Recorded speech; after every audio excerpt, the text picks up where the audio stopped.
Welcome to Meet the Candidate with your host, Sue Lonnie Madsen. Meet the Candidate is your opportunity to see local candidates and hear about the experiences that have shaped their lives.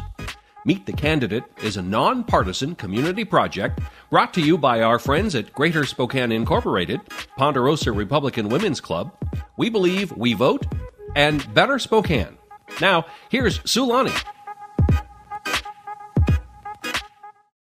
Okay, welcome to Meet the Candidate, and my guest for this session is Crystal Oliver, who is running for the 7th Legislative District, Position 2. Welcome, Crystal. Right, thank you so much for having me here. I'm glad that you could come into the studio. This is just a get acquainted, like a conversation while you're getting acquainted on the train or on the bus. First question is just, where did you grow up and go to school? Yeah, so I was born in Leavenworth, Washington, but really grew up on Spokane South Hill. I went to Ferris High School. And so did I. Yeah, I graduated, that would be 2002. And after high school, during high school I started working in the restaurant industry and found myself managing restaurants after high school. And then I later went and worked for a company that did website design for small and medium-sized business owners. And again, I very quickly found myself in a leadership role there. Ultimately, I was overseeing a department with 120 employees across 2 separate locations.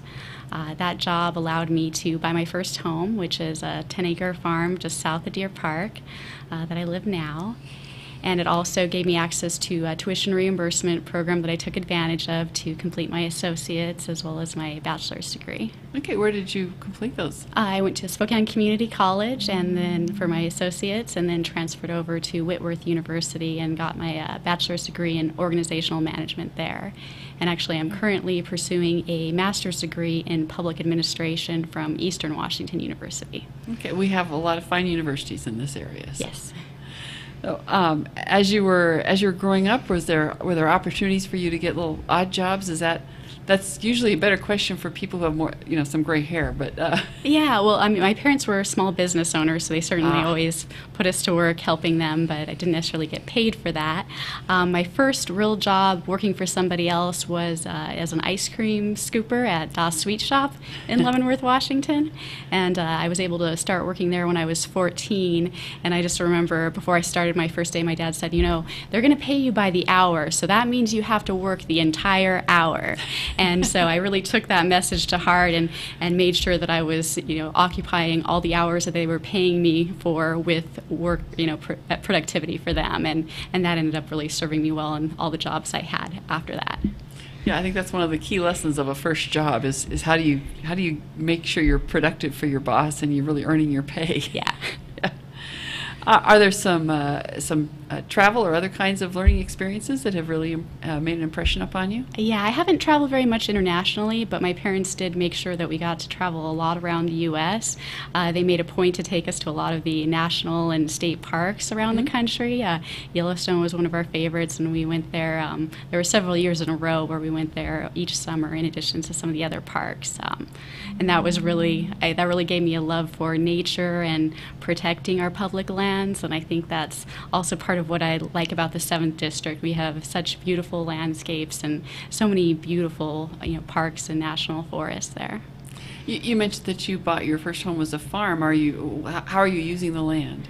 Yeah, so 5 years ago, my husband and I actually left my corporate job to pursue the dream of small business ownership, and my husband and I started a cannabis farm on our 10 acres, and so that's what we've been using the farm for now. Okay, well, it's an agricultural crop. I think it's been declared that at this point.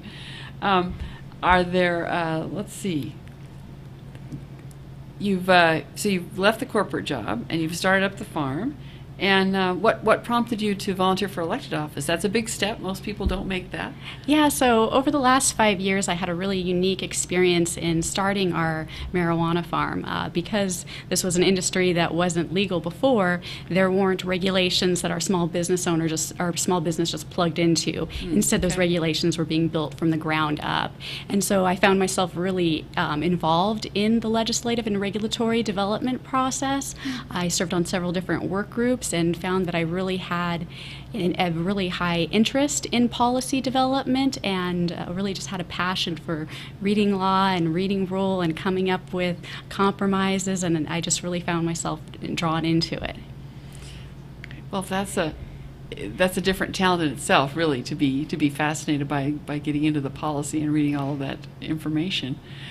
So why elected office instead of some other outlet for that? But you said you are pursuing a public administration degree. Campaigning is a big step. What made you take that step? Well, I just found that I really have a passion for helping others. Over the last few years, I've done a lot of community organizing and really advocating for opportunities for small businesses in rural Washington to participate in this industry.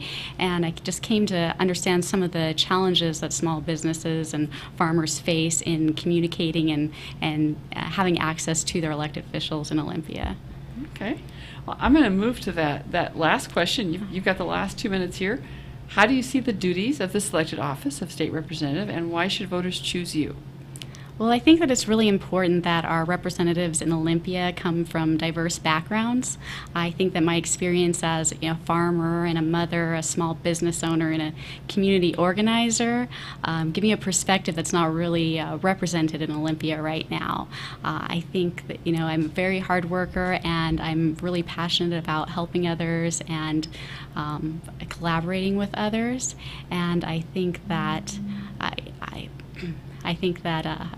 if given the opportunity to serve the public in Olympia, that I would be able to really invest in that time and really devote the energy and passion that I have for the 7th District and serving the public. Okay. Well, Krista, I'm glad you could come into the studio today and join us, and thank you very much, and have fun in your campaign. All right. Thank you so much for having me. Thanks for watching Meet the Candidate. Spokane Talks thanks our community-minded partners, Greater Spokane Incorporated, the Ponderosa Republican Women's Club, We Believe We Vote, and Better Spokane for helping make Meet the Candidate possible.